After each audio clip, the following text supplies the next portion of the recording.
Hello, welcome back once again in basic electronics subject. So in the last lecture we have completed all the three types of rectifiers, that is half wave rectifier, center tap full wave rectifier and bridge tap full wave rectifier. So we have seen the working of all these three types with the help of input and output waveform. Also in the last lecture we have completed some parameters which are related to rectifiers such as rectification efficiency, or you can also say that rectifier efficiency, the definitions, ripple factor, transformer utilization factor, peak inverse voltage and ripple frequency. So all these terms related to rectifier, that also we have covered in our last lecture. Now in today's lecture we are going to end the three topics of half wave rectifier, full wave rectifier, of center tap and bridge with the help of comparison between all the three types. So whatever the things we have studied till now, we are going to do a comparison between all the three types of this rectifier. So as you can see, I am showing you in my presentation the comparison between all these three types. In first column, you must be able to see there is a parameter column on what basis we are going to compare between the three. First is parameter column. The second column is of half wave rectifier. The third column is of full wave center tap rectifier. Full wave CTR stand for full wave center tap rectifier. And in the last column, you are able to see FWBR. This FWBR stand for full wave bridge rectifier. So these all are the three rectifiers which we have studied, and we are going to do comparison between these three types on the basis of parameter. So what is the first parameter you are able to see over here is on the parameter of number of diodes used in the circuit. So it is very simple, as we have seen the circuit diagram of all these three types, and in the circuit diagram we have seen how many number of diodes are used in each type. So the first comparison point is number of diodes used in the circuit for rectification. So in case of half wave rectifier, we have seen only one diode. So that's why there is only one rectification, one half cycle rectification. So in this circuit, only one diode is used. In case of full wave center tap rectifier, we have seen the two diodes are used with the help of center tap transformer. We are using two diodes for getting full wave rectification. And in the case of full wave bridge rectifier, if we want to avoid the center tapping of transformer, so for full wave rectification, then we are using the bridge type arrangement of diode. So in that type of arrangement, we have seen the four diodes are used required. So in this way, the number of diodes used in the circuit of each type: half wave rectifier 1, center tap rectifier 2, bridge tap rectifier 4. Okay. Now, second point of comparison is rectification efficiency. So we have seen in the definition of rectification efficiency. What is the definition of rectification efficiency? It is the ratio of what is the DC output power you are getting divided by AC input power. तो आपको output में क्या मिलता है? DC power मिलता है rectifier के, और इनपुट पे आप क्या देते हो? एसी पावर देते हो, एसी इनपुट देते हो. डीसी आउटपुट मिलता है, एसी इनपुट देते हैं. तो रेक्टिफिकेशन करके कितना मिलता है? तो आपको हाफ वेव रेक्टिफायर में कितना रेक्टिफिकेशन मिलता है? ओनली 40.6%. 40.6% क्यों आपको मिलता है? क्योंकि इसमें रेक्टिफिकेशन सिर्फ किस में होता है? Only on single half. Positive half cycle में ही होता है, एक ही हाफ साइकिल में होता है एसी सप्लाई का. दूसरे साइकिल में डायोड का कोई कंडक्शन ही नहीं होता है.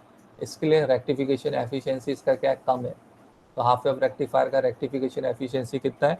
40.6%. वही चीज़ आप अगर कंपेयर करोगे तो उसका डबल आपको नज़र आएगा. हाफ वेव रेक्टिफायर का डबल आपको फुल वेव रेक्टिफायर में मिलेगा, क्योंकि आपको दोनों भी साइकिल में रेक्टिफिकेशन मिलता है, रेक्टिफायर होके मिलता है. सो 81.2% in both the cases of full wave rectifier.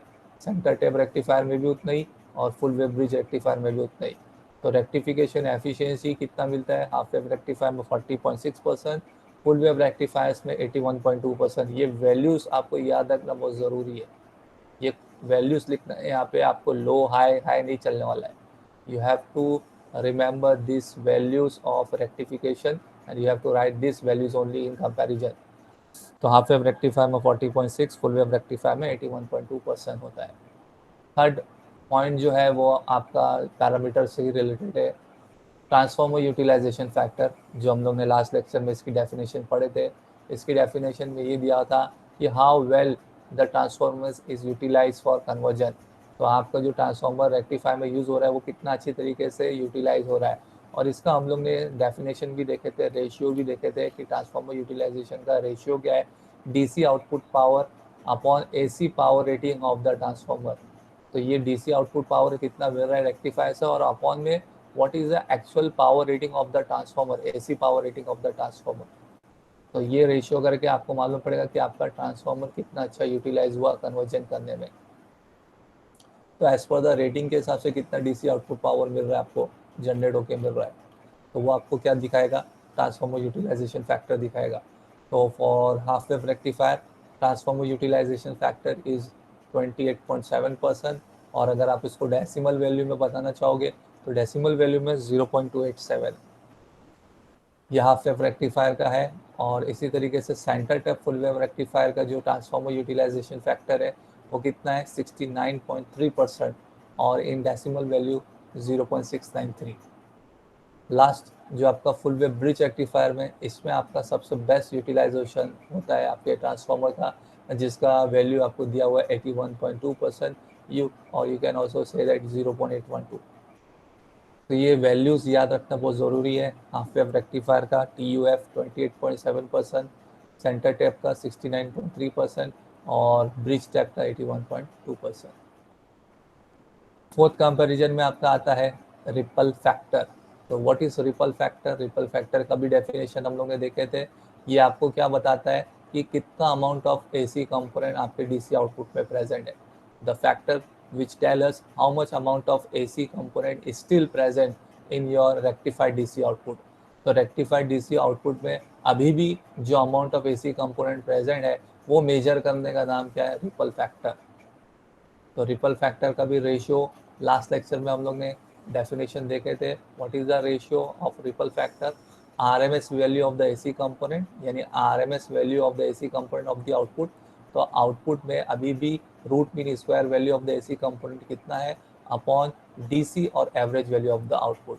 Average value of the DC output कितना है आउटपुट, तो उस एवरेज डीसी वैल्यू में अभी भी कितना amount of RMS AC component present है, वो ratio that is nothing but give us ripple factor. तो it is indicating how much amount of AC component is still present in our DC output.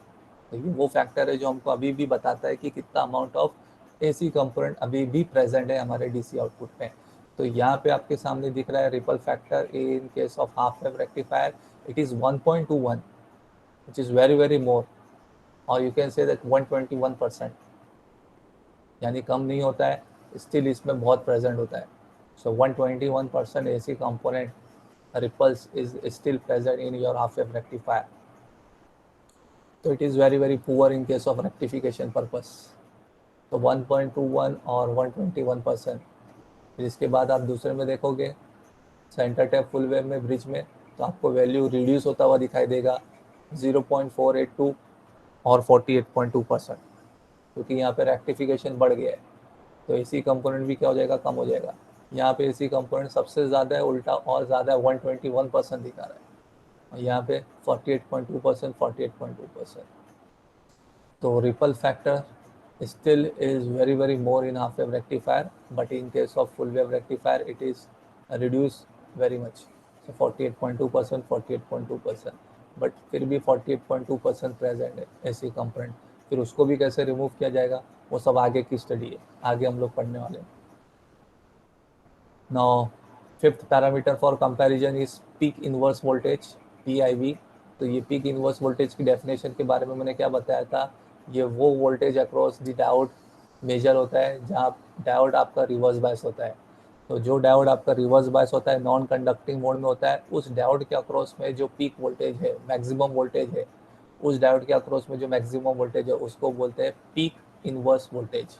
तो inverse इसी वजह से बना हुआ है कि रिवर्स बाइजिंग मोड में जो नॉन कंडक्टिंग डायोड है उसके अक्रॉस में मैक्सिमम वोल्टेज जो है, that's why the name is given peak inverse voltage. तो peak inverse voltage in case of half wave rectifier आपका कितना है, Vm, यानी जो आपका एग्जैक्टली पीक वोल्टेज जो होता है आपका Vm से ही डिनोट करते हैं हम लोग उसको, पीक वोल्टेज को। सिमिलरली इन केस ऑफ आपका centre tap full wave rectifier, this peak inverse voltage is double as the 2 diodes I use 2 Vm। और ये 2 डायोड के ऊपर नहीं है, मतलब ये इसलिए बताया जाता है कि साइकिल किस तरीके से जब कंडक्ट हो रहा है तो एक डायोड आपका प्योरली आपका बैठा हुआ है, एक डायोड कंडक्ट कर रहा है, एक डायोड नहीं कंडक्ट कर रहा है। तो जो नॉन कंडक्टिंग मोड में जो मेजर होता है आपका वोल्टेज पूरी साइकिल में, तो वो हिसाब से यहाँ पे इसका कितना है 2 Vm। यहाँ पे कितना है, एक ही है Vm। यहाँ पे कितना है पूरी साइकिल में मेजर हुआ 2 Vm। Similarly but in case of full wave bridge rectifier, उसका ब्रिज अरेंजमेंट ऐसा होने की वजह से, डायोड का जो अरेंजमेंट ऐसा होने की वजह से 2 डायोड एक साथ कंडक्ट करते हैं। यहाँ पे एक ही डायोड एक टाइम पे कंडक्ट कर रहा था, यहाँ पे 2 डायोड एक साथ कंडक्ट कर रहे थे, तो इसमें जो डबल Vm था उसका कंपेंसेशन हो गया 2 डायोड एक साथ कंडक्ट होने की वजह से। तो डेट्स वाई यहाँ पे भी जो आपको फिगर पीक इनवर्स वोल्टेज की जो नज़र आ रही है वो सिंगल Vm नज़र आ रहा है। क्वेश्चन ये उठ सकता कि सर इधर पे तो 2 Vm है, यहाँ पे भी क्यों नहीं आया 2 Vm, यहाँ पे तो 4 Vm आना चाहिए था। But it's not the case, यहाँ पे वैसा केस नहीं है। यहाँ पे वो मेन चीज़ होती है कि कौन से एक टाइम पे कितने डायोड कंडक्ट कर रहे हैं। तो यहाँ पे एक साथ एक साइकिल में 2 डायोड कंडक्ट कर रहे हैं, तो वो कंपेंसेशन हो गया नॉन कंडक्टिंग का। तो दैट्स वाई यहाँ पे आपको क्या दिख रहा है, सिंगल Vm ही नज़र आ रहा है Vm। यहाँ पे तो प्योरली पूरा एक साइकिल के लिए आपका, एक हाफ साइकिल के लिए पूरा एक डायोड नॉन कंडक्टिंग मोड में था, तो वो हिसाब से पूरी एक साइकिल का मिलाएंगे तो यहाँ पे 2 Vm आ गया। तो इन case of centre tap full wave rectifier, peak inverse voltage is 2 Vm, but in both the cases of half wave rectifier and full wave bridge, peak inverse voltage is Vm only. Now ripple frequency is nothing but the output frequency of the rectifier.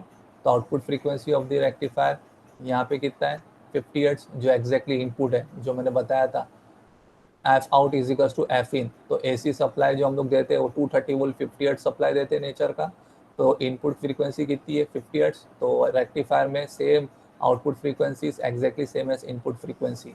तो output frequency कितनी रहेगी फिर 50 hertz ही रहेगी, क्योंकि input में कितना दे रहे हैं हम लोग 50 हर्ट्ज का ही दे रहे हैं ना। 230 वोल्ट 50 हर्ट्ज सप्लाई होता है, तो ये 230 वोल्ट AC 50 हर्ट्ज सप्लाई, तो उस हिसाब से इनपुट फ्रीक्वेंसी जो 50 हर्ट्ज का है, तो इसमें रेक्टिफायर का भी आउटपुट फ्रीक्वेंसी कितना है 50 हर्ट्ज का है। यहाँ पे हम लोग ने देखे थे फुल वेव रेक्टिफायर में कि जो फ्रीक्वेंसी वो क्या हो जाती है, डबल हो जाती है इनपुट के। F out is equal to twice of input frequency. तो ट्वाइस ऑफ इनपुट फ्रीक्वेंसी के हिसाब से 50 मल्टीप्लाई बाय 2 करेंगे कितना हो जाएगा 100 हर्ट्ज। तो for both the rectifiers, full wave centre tap, full wave bridge, जो आउटपुट फ्रीक्वेंसी वो कितने हर्ट्ज की है 100 हर्ट्ज की, क्योंकि ये double of the input frequency होती है। तो हाफ वेव रेक्टिफायर में सिंगल वही जो सेम होती है, यहाँ पे डबल होती है। अब इसके अलावा कुछ फार्मूलेस के कंपैरिजन दिए हुए, ये फार्मूलेस वगैरह न्यूमेरिकल वगैरह में यूज़ होते हैं कि किसका किसका क्या क्या क्या फार्मूला है। तो ये सब वैल्यूज़ आपको याद रहेगी तो आप न्यूमेरिकल में प्रॉपरली यूज़ कर पाओगे। तो क्या क्या वैल्यू है वो सब चीज़ यहाँ पे मैंने इसलिए कंपैरिजन में ही करा दिया ताकि एक साथ आप याद कर सको। तो RMS current, root mean square current IRMS, तो IRMS का फॉर्मूला क्या है, पीक करंट डिवाइड बाई 2। तो पीक करंट को किससे डिनोट करते हैं हम लोग, IM से, तो IM divide by 2।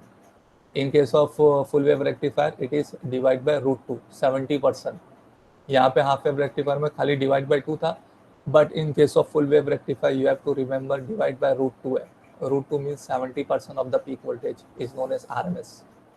So IM divide by √2, IM divide by √2। DC current IM by pi, यहाँ पे क्या है 2IM by pi, 2IM by pi, full wave rectifier में 2IM by pi. Peak current IM का formula VM upon RS plus RF plus RL, 3 type का register. आपको I का formula तो पता है, करंट इज इक्वल टू क्या होता है V/R। तो peak current IM is equal to VM upon R होगा, लेकिन R 3 टाइप के R है। एक आपको इधर पे दिखा रहा है series register plus free wheeling diode register और लोड रजिस्टर। हालांकि आपको रेक्टिफायर की सर्किट में सिर्फ एक ही आपको रजिस्टर दिखाई दिया था, that is only load register, लेकिन ये एडिशनल आपको अलग से 2 रजिस्टर दिखा रहा है। This RS stand for secondary winding का रजिस्टर, जो हम लोग सेकेंडरी वाइंडिंग अपने सर्किट में यूज़ करते हैं। In our circuit we are using secondary winding, the transformer secondary winding. तो इस ट्रांसफार्मर सेकेंडरी वाइंडिंग का भी कुछ इंटरनल रेजिस्टेंस है इसका, तो उसको डिनोट करते हैं किससे, RS से। और ये जो डायोड यूज हो रहा है it is also having some internal resistance, तो वो डायोड को हम लोग किस रजिस्टर से बोलते हैं, फॉरवर्ड रेजिस्टेंस से बोलते हैं उसको, जो कंडक्ट कर रहा है, जो डायोड कंडक्ट कर रहा है, तो वो डायोड कंडक्ट करने वाले का इंटरनल रेजिस्टेंस, इस डायोड के भी कुछ इंटरनल रेजिस्टेंस होते हैं, तो उसको डिनोट करते हैं RF से, फॉरवर्ड रेजिस्टेंस बोलते हैं। तो सेकेंडरी रेजिस्टेंस, फॉरवर्ड रेजिस्टेंस और लोड रेजिस्टेंस तो आपको सर्किट में दिख के ही आ रहा है। तो पूरे सर्किट में ऐसा हालांकि देखोगे तो आपको सिर्फ एक ही रजिस्टर नजर आता है, that is only load register, but still internal resistance भी हम लोग फैक्टर्स में लेके आते हैं, ये सब का भी रोल प्ले होता है। तो RS stand for secondary resistance और RF stand for forward resistance of conducting diode. तो इसके लिए 3 टाइप के रेजिस्टर्स आपको इस पर्टिकुलर फॉर्मूले में नजर आ रहे हैं, जिसका यहाँ पे रेशियो लिया हुआ है। So IM equals to VM upon RS plus RF plus RL। Similarly यहाँ पे भी सेम वही रहेगा, IM equals to VM upon RS plus RF plus RL। तो यहाँ पे दोनों में आप फॉर्मूले में देखोगे कि एक टाइम पे एक ही डायोड कंडक्ट हो रहा है, तो इसलिए RF लिखा हुआ है। लेकिन in case of bridge rectifier ये फॉर्मूले में चेंज हो गया है, IM equals to VM upon RS plus 2RF लिख दिया इधर पे, 2RF। Y 2RF? क्योंकि 2 डायोड एक टाइम पे कंडक्ट करते हैं, तो दोनों का फॉरवर्ड रेजिस्टेंस आएगा 2RF प्लस RL। तो ये चेंज है आपका किसमें, फुल वेव ब्रिज रेक्टिफायर में, RS plus 2RF plus RL। Similarly यहाँ पे RMS वोल्टेज, VRMS, तो जिस तरीके से करंट का हम लोग ने किए उसी तरीके से वोल्टेज का भी सब रहेगा, तो जस्ट यहाँ पे करंट के बदले में वोल्टेज रिप्लेस हो जाएगा। So VRMS root mean square voltage, यहाँ पे IM/2 था तो VM/2 हो जाएगा, या IM/√2 था तो VM/√2, यहाँ पे भी IM/2√2 था तो VM/√2। तो root mean square current, root mean square voltage is similar, just we have to replace I with V only, V से। DC वोल्टेज VDC, तो VM/पाई, 2VM/पाई, 2VM/पाई। एक क्लास मैंने कंपैरिजन यहाँ पे लेके आया हूँ, सेंटर टैपिंग ऑफ सेकेंडरी किस में रिक्वायर्ड है। तो secondary center tapping required in which type of rectifier, secondary center tapping required जो सिर्फ आपको नजर आएगा किसमें, जिसका नाम है center tap full wave rectifier. तो center tap full wave rectifier में हम लोग को सेकेंडरी की सेंटर टैपिंग रिक्वायर्ड होती है, बाकी ना तो हाफ वेव रेक्टिफायर में रिक्वायर्ड है, ना तो फुल वेव ब्रिज रेक्टिफायर में रिक्वायर्ड है। तो एक क्लास कंपेरिजन का पॉइंट जो मैंने लेके आया था यहाँ पे, सेकेंडरी सेंटर टैप रिक्वायर्ड। तो secondary center tapping required is only required in centre tap full wave rectifier, but not required in both the half wave rectifier and full wave bridge rectifier. So this is all the comparison point of your 3 types. मैंने बहुत detail में comparison point लिखा दिया है, हालांकि आपको comparison का point जो इम्पॉर्टेंट है, आप अगर ध्यान से देखोगे तो it is from 1 to 6 point only. तो आपको 1 से लेकर 6 पॉइंट के बहुत इंपॉर्टेंट कंपैरिजन के पॉइंट है, number of diodes, rectification efficiency, ये सब वैल्यू, ट्रांसफॉर्मर यूटिलाइजेशन फैक्टर ये value, ripple factor, peak inverse voltage और रिपल फ्रीक्वेंसी। समटाइम आपको डायरेक्टली क्वेश्चन भी आ जाता है इसके बेसिस के ऊपर कि right the values of the given below for 3 types of rectifier. तो मेंशन करेगा rectifier efficiency, TUF, ripple factor, PIV, ripple frequency. तो ऐसा आपको पैरामीटर दे देगा, उनकी वैल्यूज लिखने के लिए बोलेगा, तो उसी वैल्यूज लिखने का आपको यहाँ पे क्वेश्चन आ सकता है। या नहीं तो कंपेयर करने बोलेगा, compare the half wave rectifier, center tap rectifier, full wave rectifier on the basis of this TUF, peak ripple factor, PIV, ripple frequency.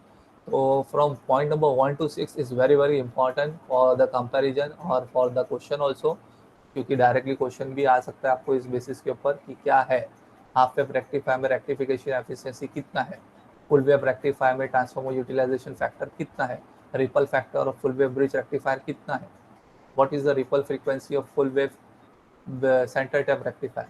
So in this way the question can be asked. तो ये comparison के point number 1 to 6 is very important, ये तो आपको एकदम completely by heart करके रखना है। और ये जो मैंने नीचे भी जो कंपैरिजन के पॉइंट्स लेके आया हूँ, this all are related with some numerical aspects. तो न्यूमेरिकल एस्पेक्ट्स के हिसाब से ये पॉइंट्स इंपॉर्टेंट है, ताकि मैंने कंपैरिजन में एक साथ लेके आ गया तो आपको फॉर्मूले के लिए कोई प्रॉब्लम नहीं होगी। तो you can add up, but जो मेन कंपैरिजन का पॉइंट है आपको याद रखना है, you have to compare the 3 types of rectifier on this above 6 parameters mainly इसके ऊपर कंपैरिजन करना है। I hope you must have been understood this comparison. ठीक है, फिर अभी मैं थोड़ा सा आगे बढ़ता हूँ इसमें, इस पर्टिकुलर चीज़ को एंड करने की कोशिश करता हूँ। I am taking some numericals also. तो यहाँ पे न्यूमेरिकल में सबसे पहला क्वेश्चन आपको यहाँ पे क्या दिया हुआ है, sketch the output voltage waveform for the circuit below. तो ये जो सर्किट आपको दिखाई दे रही है, इस सर्किट का आपको क्या बनाने का है, क्या बोला इसने, output voltage waveform. So you have to draw the output voltage waveform of the circuit given to you. Now ये सर्किट क्या है, कोई मुझे बता सकता है? Can anybody tell me what is this circuit? Half wave. Very good, half wave rectifier. But there is some change, इसके अंदर चेंज भी है कुछ। हाफ वेव रेक्टिफायर तो है लेकिन कुछ चेंज है। The diode. Very good. तो इसमें डायोड का चेंज आपको नजर आ रहा है। डायोड का क्या किया हुआ है, डायरेक्शन चेंज किया हुआ है। डायोड का क्या किया, डायरेक्शन रिवर्स किया हुआ है, चेंज किया हुआ है। जो हम लोग ने नॉर्मल हाफ वेव रेक्टिफायर में पढ़े थे, तो उस नॉर्मल रेक्टिफायर में वैसे जो सर्किट डायग्राम हमने पढ़े थे उसके रिवर्स अपोजिट डायरेक्शन में डायोड का डायरेक्शन है। तो क्या हो सकता है, कोई मुझे बता सकता है फिर क्या होगा, इसके आउटपुट वेवफॉर्म में कैसा चेंज मिलेगा? अच्छा चलो, सर ये सबसे पहले ये नेगेटिव देखते हैं हम वेव, लोग। हाँ क्या बोल रहे हो, जब ये नेगेटिव क्या? नेगेटिव अलाउ करेगा, पॉजिटिव मतलब ऊपर वाली वेव नहीं जाने देगा। Very good, very good. Negative वाला करेगा और आउटपुट में जो वेवफॉर्म जो फॉलो होगा, तो वो अपवर्ड की तरफ आएगा कि डाउनवर्ड की तरफ आएगा? रेक्टिफायर का जो आउटपुट डाउनवर्ड। मिलेगा, वेरी गुड, डाउनवर्ड में ही आएगा। Correct, very good. तो जैसा कि आपको समझ में आ रहा है, ये आपका एसी सप्लाई है। ये आप एसी सप्लाई प्रोवाइड करोगे इनपुट में, ठीक है। दिस इज जो एसी सप्लाई। तो जब एसी सप्लाई का पॉजिटिव हाफ साइकिल आएगा, यानी ये वाला साइकिल आएगा, तो ऊपर की तरफ पॉजिटिव होगा, नीचे की तरफ नेगेटिव होगा। तो ऊपर की तरफ पॉजिटिव होने में ये डायोड क्या हो जाएगा, रिवर्स बायस रहेगा, क्योंकि यहाँ पे आपको क्या चाहिए, नेगेटिव चाहिए, और इधर पे क्या चाहिए, पॉजिटिव। तो during the positive half cycle of this AC supply, ये positive half cycle of AC supply, जब एसी सप्लाई की ये पॉजिटिव हाफ साइकिल आएगी, तो उस positive half cycle of AC supply में ये डायोड क्या होगा, रिवर्स बायस होगा। तो रिवर्स बायस होगा, तो रिवर्स बायस में कोई करंट फ्लो नहीं होता है। तो कोई करंट फ्लो नहीं होगा, तो मतलब ये पूरा ब्लैंक रहेगा आपका, ये रीजन आपका क्या रहेगा, ब्लैंक रहेगा। There will be no output of this circuit. तो ये वाले पर्टिकुलर हाफ, ये पर्टिकुलर सेक्शन में positive half cycle of AC supply में आपका आउटपुट क्या रहेगा, zero. Now coming to negative half cycle. तो जब आपकी negative half cycle of AC supply आएगी, जब ये साइकिल आएगी, negative half cycle of AC supply आएगी, तो ये ऊपर वाला नेगेटिव, नीचे वाला क्या बनेगा, पॉजिटिव। ना जब ऊपर वाला नेगेटिव आएगा, नीचे पॉजिटिव आएगा, तो ये डायोड क्या होगा आपका, फॉरवर्ड बाइस। अब ये फॉरवर्ड बाइस होगा, लेकिन करंट किस तरह की फ्लो होगा, तो डायोड का डायरेक्शन की तरह करंट फ्लो होने का। तो ये लोड रेजिस्टेंस के नीचे से आपका ऊपर की तरफ फ्लो होगा। तो जो करंट का जो फ्लो होगा, वो आपका इस तरीके से फ्लो होगा, नीचे से आपका लोड रेजिस्टेंस से जाएगा, ठीक है। फिर कहाँ पे से जाएगा आपका डायोड का, इस तरीके से यहाँ पे ये फ्लो होगा।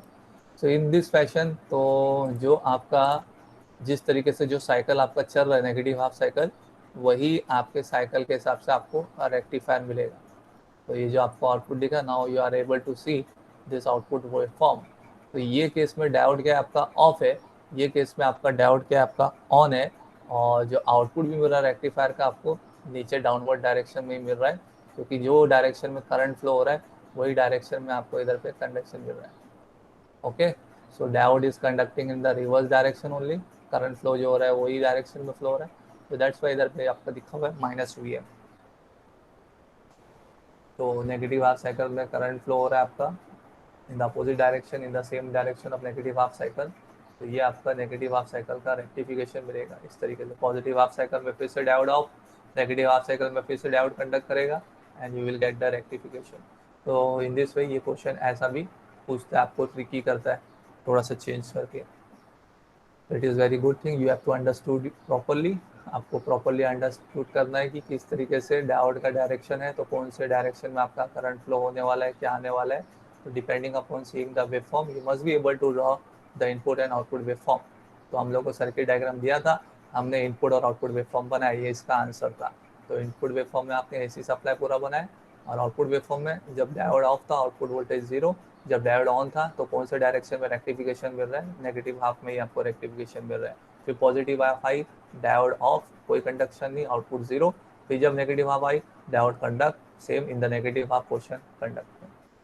तो ये आपका आंसर था। I hope you must be have understood. Okay, coming to the next question. अब इसी तरीके से नेक्स्ट क्वेश्चन भी ले लेता हूँ, जो मैंने कंपैरिजन में जो पॉइंट्स लिखाया था फॉर्मूले से रिलेटेड। क्या क्वेश्चन दिया हुआ है, in half wave rectifier the load resistance RL is 2 kilo ohm. तो हाफ वेव रेक्टिफायर में जो लोड रेजिस्टेंस RL है वो कितना दिया हुआ है, 2 किलो ओम का दिया हुआ है। And diode has a forward resistance of 10 ohm. RF बताया ना, जो डायोड का फॉरवर्ड रेजिस्टेंस है वो कितने ओम का है, यहाँ पे 10 ओम का है।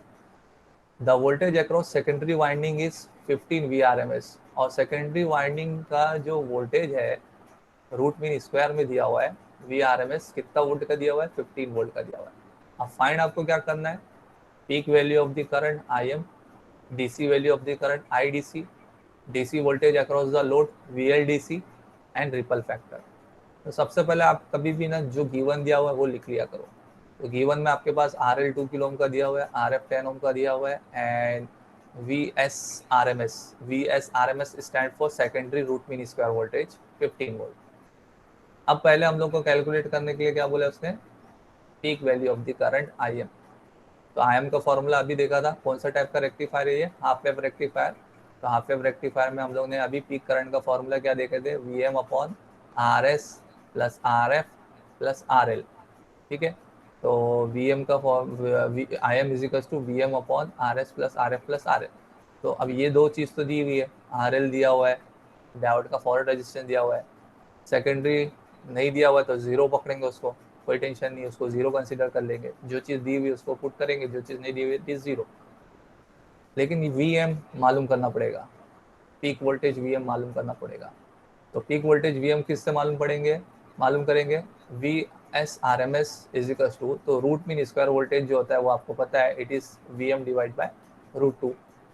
कभी भी आपको रूट मीन स्क्वायर वोल्टेज कैसा कैलकुलेट करते हैं हम लोग, पीक वोल्टेज का 70%। तो पीक वोल्टेज का 70% मतलब क्या होता है, VM डिवाइड बाय √2। तो आपको ये चीज़ क्वेश्चन में दी हुई है, VSRMS दिया हुआ है, तो VM मालूम करना है, डिवाइड बाय √2, तो VM आपको मिल जाएगा VSRMS मल्टीप्लाई बाय √2। तो 15 मल्टीप्लाई बाय √2 करोगे, यू विल गेट VM। तो VM आपको कितना मिल गया, 21.2 volt. Just you have to shift this √2 on the left side and multiply with this VSRMS. In the question you have given VSRMS is 15, तो 15 multiply by √2 आपको peak voltage मिल जाएगा, VM मिल जाएगा। अब VM को आप ऊपर पुट करो 21.2, RS आपको 0 रखना है क्योंकि नहीं दिया हुआ है, RF फॉरवर्ड रेजिस्टेंस आपको कितना दिया हुआ है 10 ओम, और लोड रेजिस्टेंस RL आपको कितना दिया हुआ है 2 किलो ओम। तो ये चीज़ आपको प्रॉपरली पुट करना है ध्यान से। 21.2 divide by 10 plus 2K, 2K का मतलब होता है 2000, 2000 प्लस 10 कर दो 2010 हो जाएगा। ठीक है, अदरवाइज आप इसको बराबर से लिख भी सकते हो। तो यहाँ पे मैंने इसलिए सब चीज़ को बराबर कर दिया क्योंकि 2K का मतलब होता है 2000 प्लस 10 2010। तो 21.2 डिवाइड बाई 2010, तो you will get the answer 10.54 milli ampere. तो पीक करंट आपको कितना मिला, 10.54 मिली एम्पियर मिला। तो first thing you have calculated the peak current. Now the second thing you have to calculate the DC voltage of the current IDC।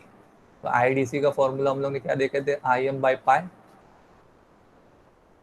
pi, yes correct, IM by pi, IDC is equals to IM by pi। so 10.54 milli ampere divide by pi, pi आप कैलसी में directly put कर सकते हो, यानी तो पाई की value आपको पता है 3.14, वो भी पुट कर सकते हो। तो in your case you are having the pi also, so directly 10.54 milli ampere divide by pi कर दो, you will get the answer 3.35 milli ampere. तो डीसी करंट आपका कितना आ गया, 3.35 milli ampere. Now VLDC, DC load voltage, DC load voltage. So DC load voltage across the load VLDC, VLDC का formula क्या है, ILDC multiply by RL। V is equal to क्या होता है, I इंटू R। तो आपके पास IDC है, load DC voltage है और लोड रेजिस्टेंस है, तो VLDC आपको मिल जाएगा। तो ILDC आपका कितना है, 3.35 मिली एम्पियर, लोड रेजिस्टेंस कितना है आपके पास 2 किलो ओम। तो मल्टीप्लाई करो, you will get VLDC it is going to be calculate as 6.7 volt. देखो आपको V पता है ना, V इज टू क्या होता है I इंटू आर। तो जब VLDC कैलकुलेट करना है तो लोड का DC वोल्टेज, तो ILDC load current multiply by RL करो, तो ILDC मल्टीप्लाई बाय RL, तो आपको मिल जाएगा। This IDC is nothing but ILDC only. जो ये DC आउटपुट वोल्टेज है वो लोड के अक्रॉस का ही DC लोड वोल्टेज रहेगा, लोड करंट रहेगा ना, that's why this ILDC IDC same, तो IDC multiply by RL। Last formula ripple factor का, रिपल फैक्टर का फॉर्मूला हम लोग ने रिपल फैक्टर में कंप्लीट किए थे, डेफिनेशन में किए थे, under root of square root of VRMS is the whole square minus VDC the whole square upon VDC। ये स्क्वायर रूट सिर्फ ऊपर में है, न्यूमरेटर में, डिनोमिनेटर में नहीं है, कंफ्यूज मत होना। तो ये जो ऊपर के पोर्शन में स्क्वायर रूट का है, तो आपको क्या करना पड़ेगा, सबसे पहले ये VRMS का स्क्वायर करना पड़ेगा माइनस VDC का स्क्वायर करना पड़ेगा, जो आंसर आया उसका स्क्वायर रूट करना पड़ेगा, और फिर स्क्वायर रूट करके जो आंसर है उसको डिवाइड करना VDC से, then only you will get the correct answer. So you will get the correct answer ripple factor of 2। तो जो जो वैल्यू हम लोग ने मालूम किए थे वो सेम चीज़ यहाँ पे पुट किए।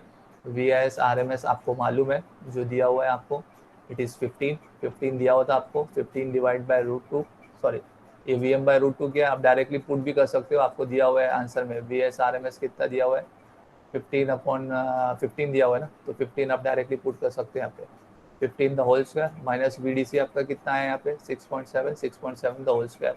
तो ये कैलकुलेट करो, फिर स्क्वायर रूट ऑफ आंसर करो, divide by VDC 6.7, you will get the ripple factor.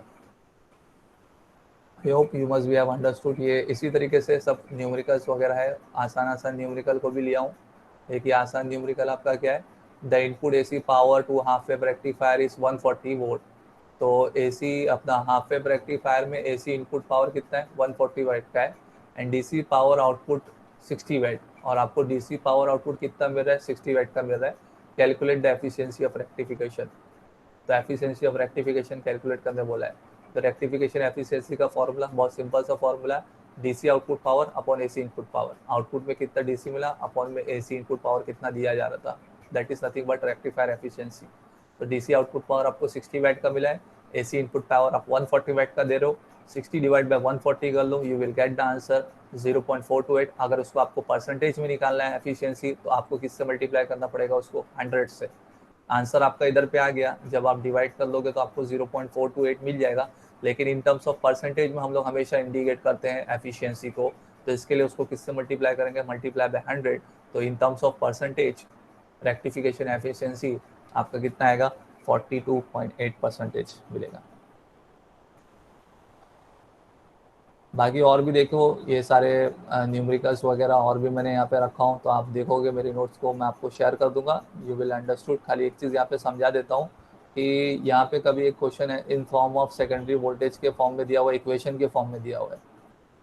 अगर आप ये क्वेश्चन को ध्यान से पढ़ोगे, in a center tap full wave rectifier the load resistance कितना है 1 kilo ohm, each diode has a forward bias dynamic resistance RF कितना है 10 ओम, तो फॉरवर्ड रेजिस्टेंस 10 ओम का है, और the voltage across half the secondary winding is 200 sine 314t। तो यहाँ पे डायरेक्टली आपको वोल्टेज नहीं दे दिया सेकेंडरी का, यहाँ पे इक्वेशन के फॉर्म में दिया हुआ है, the voltage across half the secondary winding is 200 sine 314t। Find क्या करना है, peak value of current, DC value of current, root mean square of current, ripple factor. अब क्या करना है मालूम, आपको ये इक्वेशन को खाली कंपेयर करके अपनी टर्म्स को निकालना है। RL आपको 1 किलो ओम दे दिया, RF आपको 10 ओम दे दिया, सेकेंडरी वोल्टेज का इक्वेशन में आपको दिया हुआ था वोल्टेज, तो वो वोल्टेज इक्वेशन क्या दिया हुआ है 200 साइन 314t। मेरे ख्याल से आपका ये इलेक्ट्रिकल इंजीनियरिंग चल रहा है, तो आपको ये इक्वेशन का मीनिंग भी तो अच्छे से समझ में आ गया होगा। तो जो साइन वेव का फॉर्म होता है, साइन वेव फॉर्म का जो होता है उसका इक्वेशन क्या होता है V साइन ओमेगा टी, आप पढ़ते होगे ना V साइन ओमेगा टी। तो ये जो V होता है, ये V ये क्या होता है पीक वोल्टेज। इक्वेशन का जो फ्रंट का जो वोल्टेज होता है उसको क्या बोलते हैं हम लोग, पीक वोल्टेज। इक्वेशन में जो फ्रंट में साइन के आगे जो इक्वेशन में जो होता है VM साइन ओमेगा टी आप पढ़ते होंगे, सेकेंड साइन वेव का इक्वेशन, या V साइन ओमेगा टी। तो ये जो V है वो क्या होता है, V फ्रंट का जो साइन के आगे का जो V होता है that is nothing but peak voltage. तो इस पर्टिकुलर इक्वेशन को अगर आप कंपेयर करोगे ये इक्वेशन से, साइन वाले इक्वेशन से, VM साइन ओमेगा टी से, तो आपको VM की वैल्यू मिल जाएगी, कितना मिलेगी 200 वोल्ट। तो सेकेंडरी वोल्टेज जो है वो आपको इक्वेशन के फॉर्म में दिया हुआ था, तो उस इक्वेशन के फॉर्म से जो आगे का जो फ्रंट है, फ्रंट वाला जो वैल्यू है, वो फ्रंट वाला वैल्यू आपका क्या है, that is nothing but peak voltage VM. तो वीएम आपको कितना दिया हुआ है, 200 वोल्ट दिया हुआ है। तो जब एक बार आपने एक चीज़ मालूम कर लिया तो बाकी सब चीज़ आप आसानी से मालूम कर सकते हो। तो ये इक्वेशन से आपने वीएम को आइडेंटिफाई कर लिए। आईएम निकालने के लिए फॉर्मूला यूज़ करोगे, VM upon R S plus R F plus R L. VM की वैल्यू 200 वीएम की वैल्यू 200 और आर एस आपका 0, आर एफ 10 है और आर एल आपका 1 किलो ओम है। तो आप कैलकुलेट कर लो, आपको आंसर मिल जाएगा। Similarly I D C 2 IM/π, क्योंकि ये कौन सा रेक्टिफायर है, center tap full wave rectifier. Half wave rectifier में खाली आपका IM/π था, लेकिन फुल वेव रेक्टिफायर में 2 IM/π आएगा। और सेंटर टैप है इसलिए यहाँ पे RF है। अगर ये फुल वेव ब्रिज होता तो यहाँ पे 2 RF होता था। इसलिए सब चीज़ आपको ध्यान से पढ़ना चाहिए क्वेश्चन स्टार्टिंग में, what type of rectifier it is given to you, तो वो हिसाब से फॉर्मूले में चेंज होता है। तो IDC 2 IM/π, तो वो चीज़ को आप पुट करके आपको आंसर IDC मिल जाएगा। IRMS IM अपॉन √2, IM का वैल्यू मालूम है, डिवाइड बाय √2 करोगे मिल जाएगा। रिपल फैक्टर अब यहाँ पे आप कैलकुलेट कर सकते हो इन टर्म्स ऑफ करंट से। तो रिपल फैक्टर आप वोल्टेज के टर्म्स में भी कैलकुलेट कर सकते हो, करंट के टर्म्स में भी कैलकुलेट कर सकते हो। जस्ट डिफरेंस क्या हो जाएगा, V के बदले में I यूज होने लगेगा। इससे पहले वाले न्यूमेरिकल में हम लोग ने V वाला यूज करके किए थे, वोल्टेज की वैल्यूज यूज करके किए थे। अब ये पर्टिकुलर न्यूमेरिकल में सब करंट की वैल्यू मालूम हुई है, तो करंट वाला फॉर्मूला यूज करेंगे। तो रिपल फैक्टर का जो फॉर्मूला यूज होगा, √of IRMS the whole square minus IDC the whole square upon IDC। तो जो वैल्यू आपको मालूम है पुट करना है, डिवाइड करना है, you will get the answer. तो 0.4834 वैल्यू ऐसा मिलेगा। अगर परसेंटेज में करना है तो इंटू 100 करके आप परसेंटेज में निकाल सकते हो। So this is the way. अब ये लास्ट वाला numerical, this can be solve by your own. मैं इसको अभी एक्सप्लेनेशन दे दूंगा, आपको नोट शेयर कर दूंगा, आप उसको देख लेना, कंपेयर कर लेना। In the end of this particular topic, I am going to end with the advantage, disadvantage of the rectifiers. तो सबसे पहले advantage of half wave rectifier क्या है? Advantage of half wave rectifier में less number of components are required. जाहिर सी बात है, हाफ वेव रेक्टिफायर में खाली एक डायोड ही तो यूज होता है। तो सबसे पहला हाफ वेव रेक्टिफायर का एडवांटेज में आपको यही दिया हुआ है कि less number of components are required. दूसरा एडवांटेज ये दिया हुआ है, simple construction and small size. Half wave rectifier का कंस्ट्रक्शन भी स्मॉल है, सिंपल है, और साइज भी उसका स्मॉल है। तो advantage of half wave rectifier just आपको उसके कंस्ट्रक्शन से एस्पेक्ट से ही मालूम है कि इसका कंस्ट्रक्शन सबसे आसान है और सर्किट भी सबसे छोटी है और कंपोनेंट्स भी बहुत कम यूज़ होते हैं हाफ वेव रेक्टिफायर में। लेकिन डिसएडवांटेज बहुत ज़्यादा है। क्या क्या डिसएडवांटेज है जरा देखते जाओ। Ripple factor is very high. सबसे पहला तो मेजर डिसएडवांटेज तो यही है कि इसके अंदर रिपल फैक्टर कितना ज़्यादा है। Amount of AC component present in the output 121%। Rectification efficiency कितनी कम है, एफिशिएंसी बहुत कम है, 41.2%। TUF transformer utilization factor is also less, 28.7%। तो जो वैल्यूज पैरामीटर्स के हम लोग ने देखे वही सारे डिसएडवांटेज के पॉइंट आप पे रेक्टिफायर में। लो DC करंट एंड वोल्टेज, तो DC करंट और वोल्टेज भी क्या रहेगा, कम रहेगा। ये सारे डिसएडवांटेजेस के पॉइंट है किसके, हाफ वेव रेक्टिफायर के। एडवांटेजेस में तो खाली सिर्फ सिंपल सर्किटरी थी और लेस नंबर ऑफ कंपोनेंट्स था। कहाँ पे यूज होता है ये हाफ वेव रेक्टिफायर, तो it is use in low cost power supply. तो जहाँ पे सिर्फ एकदम आपको लो कॉस्ट का पावर सप्लाई चाहिए, जहाँ पे पावर सप्लाई का रेटिंग इतना ज़्यादा नहीं है, तो सिर्फ वहाँ पे यूज़ कर सकते हो उसको, बाकी और कहीं नहीं यूज़ कर सकते हो। सिर्फ एक नाम का आपको जब वहाँ पे सिर्फ रेक्टिफिकेशन चाहिए तो सिर्फ वहाँ पे यूज़ करोगे। तो it is use in low cost power supply. ना आगे बढ़ते हैं नेक्स्ट टाइप में, advantage of centre type full wave rectifier. Sir advantage of half wave में फ्रीक्वेंसी सेम ये भी आ सकता है ना? Yes, frequency same, very good. लेकिन हम लोग को फ्रीक्वेंसी ज़्यादा प्रीफर करें तो वो अच्छा रहता है। डबल मिल रही है ना फ्रीक्वेंसी, उसमें बढ़ के आउटपुट में फ्रीक्वेंसी डबल मिल रही है, तो it is good for us अगर फ्रीक्वेंसी डबल हो रही। Okay sir. So advantage of centre tap full wave rectifier, ये एडवांटेज ऑफ आपका ब्रिज रेक्टिफायर भी बनेगा क्योंकि दोनों की रेटिंग ऑलमोस्ट सेम ही है। तो फुल वेव रेक्टिफायर में ये सेंटर टैप का जो एडवांटेज है वो आपका सेम फुल वेव ब्रिज का भी एडवांटेज बनेगा। बेटर रेक्टिफिकेशन एफिशिएंसी, क्योंकि दोनों की सेम ही होती है, 81.2% है। सेंटर टैप में भी है और फुल वेव ब्रिज में भी है। बेटर TUF, तो ये बेटर TUF किसका है, transformer utilization factor center tap का है। आप इससे ज़्यादा better transformer utilization factor bridge में मिलता है, दैट इज़ 81.2%। वो भी मेंशन करोगे अगर अलग से एडवांटेज पूछेगा फुल वेव ब्रिज रेक्टिफायर का। तो बेटर TUF ये किसका है, सेंटर टैप का है। लो रिपल फैक्टर, रिपल फैक्टर सबसे कम होता है, हम लोग ने अभी इसकी वैल्यू देखे थे। रिपल फैक्टर इसमें क्या होता है, कम होता है, ठीक है। और high value of DC voltage and current, तो high value of DC voltage and current आपको यहाँ पे मिलता है। तो रिपल फैक्टर का मीनिंग आपको क्लियर हो चुका है, the amount of ripple present in the output, वो फैक्टर का मेजर करने का नाम क्या है, it is known as ripple factor. तो लो रिपल फैक्टर से मतलब का मतलब क्या है कि वैल्यू कम है, रिपल्स कम है। हाई रिपल फैक्टर मतलब जहाँ पर रिपल्स ज़्यादा होते हैं। तो यहाँ पर रिपल्स फैक्टर यहाँ पे कितना है, 121%, और हम लोग ने वहाँ पे देखे थे 48.2%। तो लो रिपल फैक्टर इसलिए एडवांटेज में आया हुआ। डिसएडवांटेज ऑफ सेंटर टैप, ये सिर्फ सेंटर टैप का डिसएडवांटेज है, स्पेसिफाई किया हुआ है। Since peak inverse voltage is 2 VM, the size of the diode is more. तो पीक इनवर्स वोल्टेज यही सिर्फ centre tap full wave rectifier में कितना देखे हम लोग ने, 2 VM देखे। तो डायोड की जो साइज है वो क्या होती है, मोर हो जाती है, मतलब मोर वैल्यू वाला, मोर स्पेसिफिकेशन और डायोड आपको यूज़ करना पड़ेगा। उसकी पीक इनवर्स वोल्टेज की रेटिंग कितनी है, 2 VM। और दूसरा मेजर डिसएडवांटेज जो है center tap full wave rectifier का, वो क्या है, it required tapping of secondary winding transformer, जिसकी वजह से ये एक्सपेंसिव हो जाता है। तो center tap full wave rectifier में सेकेंडरी वाइंडिंग की क्या करने की रिक्वायरमेंट है, टैपिंग करने की रिक्वायरमेंट है, which will increase the cost of the circuit.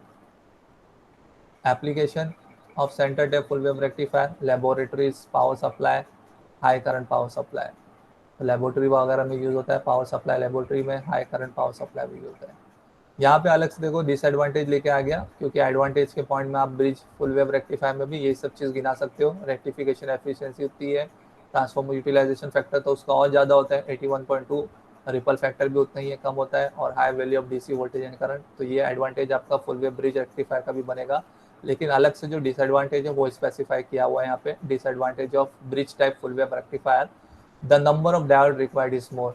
कितने डायोड लगते हैं हमको यहाँ पे फुल वेव ब्रिज रेक्टिफायर में, 4। 4। वेरी गुड, 4 लगते हैं। So the number of diode required is more, तो 4 number of diodes is required. Second, यहाँ पे डिसएडवांटेज क्या दिया हुआ है, since 2 diode conduct at the same time, the voltage drop across them is more. जैसा कि आपको पता है कि फुल वेव ब्रिज रेक्टिफायर में एक साइकिल के लिए कितने डायोड कंडक्ट किए जाते हैं, 2 डायोड कंडक्ट करते हैं। तो उन 2 डायोड का मिला के जो वोल्टेज ड्रॉप होगा उनके सामने का अक्रॉस का, वो क्या होगा, ज़्यादा हो जाएगा। एक डायोड होता तो वोल्टेज ड्रॉप एक डायोड के अक्रॉस का कम, एक ही होता, एक ही डायोड की वजह से एक ही वोल्टेज ड्रॉप अक्रॉस होता। लेकिन अब जब 2 डायोड एक साथ यूज हो रहे एक साइकिल में कंडक्शन करने के लिए, तो उनके अक्रॉस का जो वोल्टेज ड्रॉप है फिर वो मेजर आ जाएगा, ज़्यादा भी हो जाएगा। Since 2 diode conduct at the same time, the voltage drop across them is also more. So this is all, that's it about the rectifier. तो ये पूरा प्रॉपर एंड हुआ आपका रेक्टिफायर के बारे में। अभी भी ये रेक्टिफायर का सिलसिला एंड नहीं हुआ है, इसके आगे हम लोग और भी देखेंगे, इसके आगे हम लोग रेक्टिफायर्स के आगे और भी जुड़ने वाली जो फिल्टर सर्किट है। तो जो नेक्स्ट टॉपिक है जो हम लोग का रेक्टिफायर चैप्टर का कंटिन्यूशन में, वो है फिल्टर्स। क्योंकि आपको मैंने बताया हूँ कि ये रेक्टिफायर जो आप यूज़ कर रहे हो ये एग्जैक्टली 100% आपका DC में कन्वर्ट नहीं कर रहा है। ये किस में कन्वर्ट करता है, मैंने वो नाम दिया, टर्म दिया पल्सेटिंग हूँ। DC. Very good, very good, pulsating DC. Pulsating DC। Yes, very good, मुझे ये जवाब बिल्कुल चाहिए हमेशा। कभी भी नॉर्मल रेक्टिफायर की बात करूंगा तो इट कन्वर्ट, डायरेक्टली मत बोल देना AC इंटू DC। जब तक फिल्टर नहीं यूज़ करोगे तब तक पूरा 100% DC नहीं मिलेगा। नॉर्मल विदाउट फिल्टर आप रेक्टिफायर यूज़ कर रहे हो तो it is giving you the output as pulsating DC, not pure DC। तो प्योर DC मिलने के लिए, प्योर DC पाने के लिए हम लोग आगे नेक्स्ट लेक्चर में स्टार्ट करेंगे फिल्टर्स के सेशन, फिल्टर्स के टॉपिक। तो ये रेक्टिफायर की सर्किट वापस से आएगी आपके सामने, और इस रेक्टिफायर सर्किट के आगे और भी कुछ कंपोनेंट्स लगेंगे जो फिल्टर्स का काम करेंगे। तो वो हम लोग अपने नेक्स्ट लेक्चर के नेक्स्ट टॉपिक में स्टार्ट करेंगे। आई होप आपको आज का यहाँ तक का सेशन जो है मैंने समझाया वो समझ में आया होगा। फिर भी आपको कुछ प्रॉब्लम होगा, कुछ डाउट होगा तो कमेंट करना, मैसेज करना, definitely I will explain you once again. So till the time please इसी तरीके से ज्वाइन करो लेक्चर को, पढ़ाई करो, ध्यान दो, टाइम दो घर पे, stay safe, study well, stay at home. Thank you very much.